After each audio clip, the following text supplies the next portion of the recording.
Karena tidak ada di Quran satu umat pun yang diunggulkan selain Bani Israel. Ya Bani Israel, udhkuru ni'mati allati an'amtu alaikum wa anni fadaltukum alal alamin. Tidak ada umat yang diberi keutamaan oleh Allah kecuali Bani Israel. Dalam perangnya Israel ngelawan Arab 21 negara, ngelawan 1 negara. Sampai sekarang belum pernah menang Arab itu. Kapan menangnya? Dan negara Israel itu, ini negara ajaib. Ini seperti sudah ada payung pertahanan.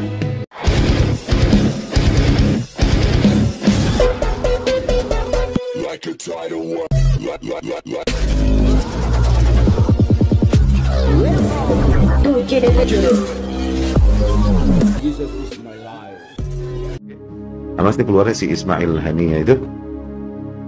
Nanti tahu dia menyerukan jihad di Palestina dan rakyatnya mati dibantai. Dianya berada di mana? Di hotel bintang 5 di Qatar. Kurang ajar kan? Mereka teriak-teriak jihad dan nyebarkan penderitaan rakyat Palestina dengan video-video yang ada ini untuk meraup keuntungan untuk mereka. Karena sumbangan-sumbangan tersebut akhirnya terarahkannya ke mereka. Mereka habis panen ini dengan dibantainya para rakyat Palestina. Tahu gencatan senjata kemarin yang akhirnya mereka lakukan dengan Israel? Kesepakatan itu dia sepakati dari mana? Di tanah perang? Enggak, di hotel bintang 5 bro. Di Qatar itu. Ya, cuma realistis lah, lebih realistis lah. Minimal dia udah. Jadi kan Hamas nih, ya ormas kecil, kok bisa nggak hancur-hancur? Kenapa susah benar Israel ngancurin Hamas? Padahal ormas kecil kan? Kenapa nggak hancur? Dia yang bikin. Mereka perlu justifikasi buat mereka untuk membenarkan diri, untuk membantai rakyat Palestina dan memukul mundur perbatasan. Mereka perlu. Sehingga digerakkanlah, diprovokasilah rakyat Palestina oleh gerakan Hamas ini, kemudian bergerak satu orang, bom bunuh diri di perbatasan, bang, 4-5 orang lah Yahudi mati. Oke? Oh, hujan. Turunkan puluhan tank, puluhan helikopter, bantai ratusan, pukul mundur perbatasan. Tuh, selalu begitu. Kenapa nggak mati-mati nih Hamas? Kenapa? Dia yang bikin, dia perlu supaya dia bisa juga di mata internasional play victim, berperan sebagai korban. Kita diserang, diteror sama rakyat Palestina. Dia yang bikin, Bahlul, dia yang bikin. Udah berapa puluh tahun berjalan begini nih drama, masih nggak bisa kita melek? Kayaknya nggak perlu umur tua untuk bisa berkesimpulan demikian, nggak perlu itu. Perlu basirah aja. Ini dibohongin media aja udah. Apalagi yang nggak bisa neliti sendiri, nggak punya cukup lidah dan bahasa untuk baca sendiri, cuman bisa mengkonsumsi apa yang diterjemahkan, ya udah. Nggak bisa banyak berharap udah. Ustadz Abdul Somad pernah menghalalkan bom bunuh diri di Palestina yang disebut dengan harokah istishhadiyah. Saya bilang jangan main-main dengan fatwa. Meskipun Ustadz Abdul Somad mengatakan bahwa ini halal dilakukan di Palestina, tidak boleh dilakukan di Indonesia karena Indonesia negara damai. Persoalannya kelompok teror tidak menganggap Indonesia ini negara damai. Ini Darul Harb, ini daerah perang ini.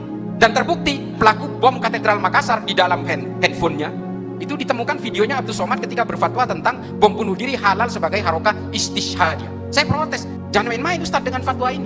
Karena fatwanya Abu Bakar Naji dalam kitab Idarat at-Tawahhus yang sebenarnya ditujukan kepada orang-orang di Irak dan Suriah ketika ISIS berjaya pada tahun 2012, fatwanya dikeluarkan oleh Abu Bakar Naji, seorang ulama Saudi. Fatwa itu akhirnya apa? Dipakai juga di Indonesia. Fatwa itu no boundaries, borderless bagi sebagian orang. Jangan kemudian dianggap ini hanya berlaku di Palestina, di sini tidak berlaku. Nggak bisa. Perspektif orang berbeda-beda, interpretasi orang berbeda-beda. Akhirnya apa? Fatwanya Abdul Somad dipakai di sini. Masih ada itu di Google videonya. Ada seorang pelaku bom Katedral Makassar, seorang ibu-ibu mengatakan ini harokah istishhadiyah, boleh dilakukan di Makassar. Coba. Karena tidak ada di Quran satu umat pun yang diunggulkan selain Bani Israel. Ya Bani Israel, udhkuru ni'mati allati an'amtu alaikum wa anni fadaltukum alal alamin.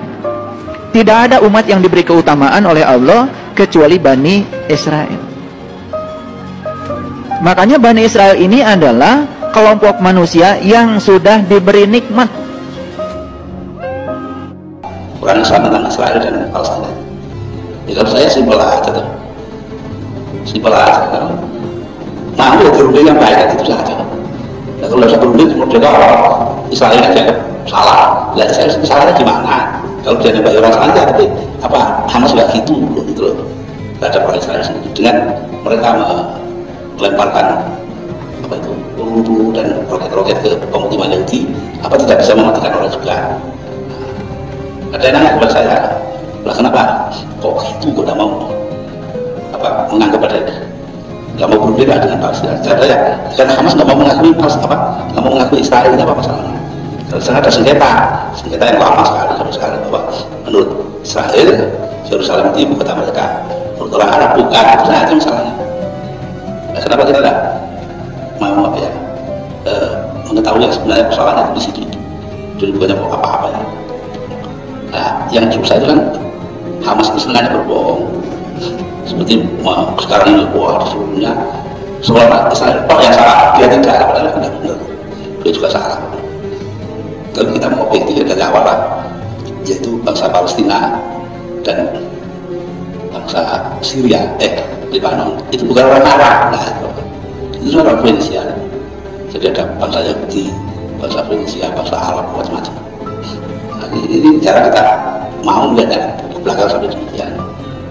Ada bangsa Turki, tapi satu hal yang penting, menurut saya membuat surat kepada Duta Besar Palestina di sini, kepada Duta Besar, kepada Presiden Israel, kepada berbagai pihak, itu atas nama PKB, DPP PKB, bahwa kita prihatin dengan terjadinya pertempuran di sana itu. Ya, membela Palestina, saya pembela Palestina, tapi saya tidak membela Hamas. Beda ya, saya membela Palestina. Dakwah-dakwah kita ketika membahas tentang Al-Mahdi itu ujungnya Palestina, tapi saya tidak bela Hamas. Karena Hamas difatwakan terlarang dan menyimpang oleh ulama Al-Azhar, dikatakan menyimpang oleh ulama Saudi. Terus antum mau bela? Bedakan membela Palestina dengan membela Hamas. Tapi kalau ada yang mau ikut Hamas, mau silakan. Saya tidak larang, itu hak antum. Cuma saya ngikutin petua ulama kita yang mu'tabar, yang mereka sudah melarang itu.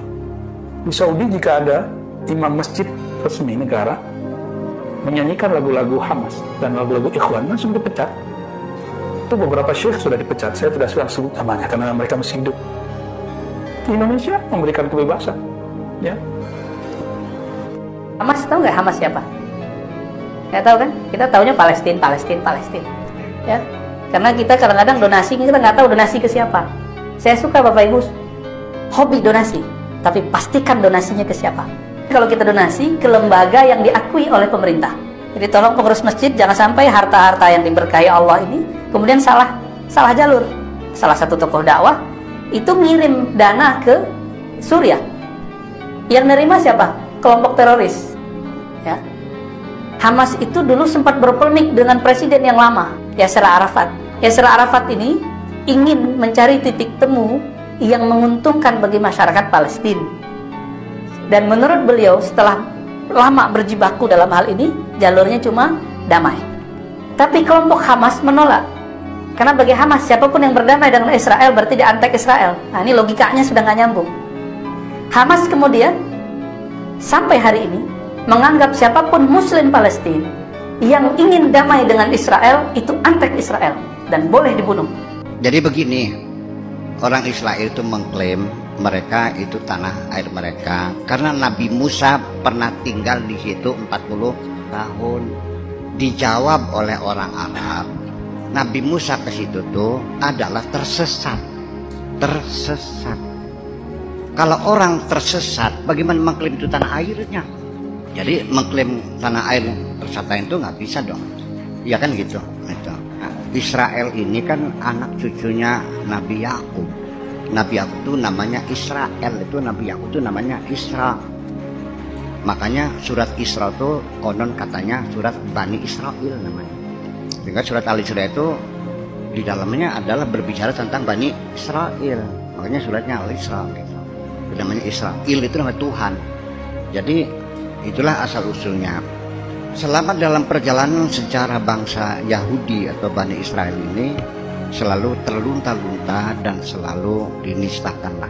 Dari sejak zaman Fir'aun ya mereka dibunuh-bunuhin, di Hitler ya dibunuh-bunuhin, di Jazirah Arabia ya diusir-usirin. Yang mengusir orang-orang Yahudi dari Jazirah Arab itu kan Sayyidina Umar, dihabisin semuanya sampai tidak ada sepotong Yahudi pun yang tinggal di Madinah, semuanya harus keluar. Di Hitler 6 juta digas, dibunuh semuanya itu. Ini bangsa dunia kan melihat Yahudi kan iba.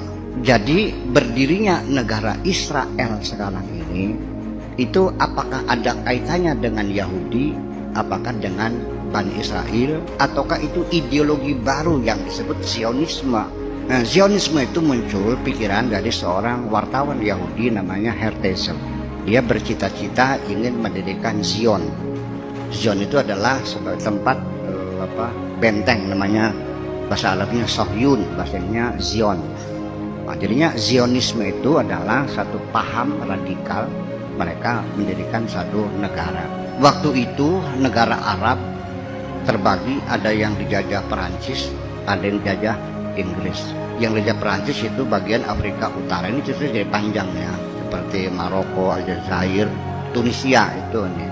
Tapi yang lainnya sampai Irak semua itu, sampai Saudi Arabia, Yaman, semua jajahan Inggris.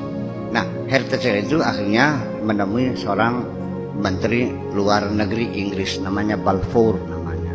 Dia minta belas kasihan bahwa kami suatu bangsa, eksis kami bangsa.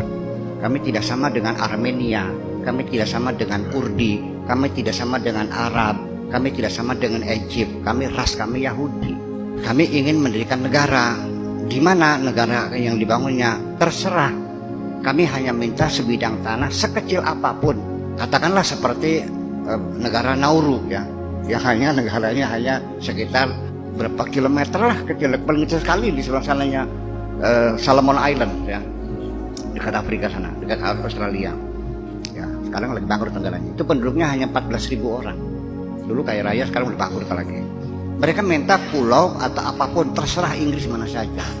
Nah, itulah lalu Kementerian Luar Negeri Inggris itu melalui Balfour, namanya Perjanjian Balfour, itu memberikan surat janji kepada Zionisme itu, kami akan memberikan tanah. Ya kan gitu. Tadinya mintanya itu di Eritrea. Tetapi nggak tahu bagaimana hasil keputusan pemerintah Inggris akhirnya menyerahkan memberikan tanah di daerah Palestina.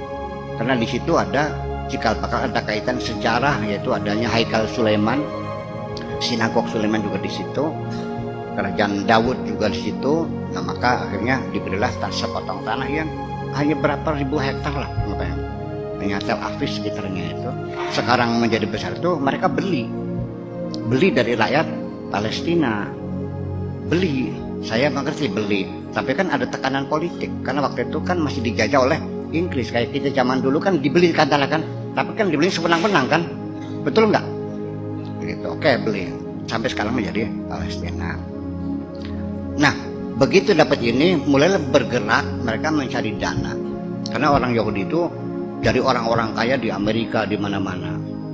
Nah, makanya seorang pencari dana itu namanya Golda Meir.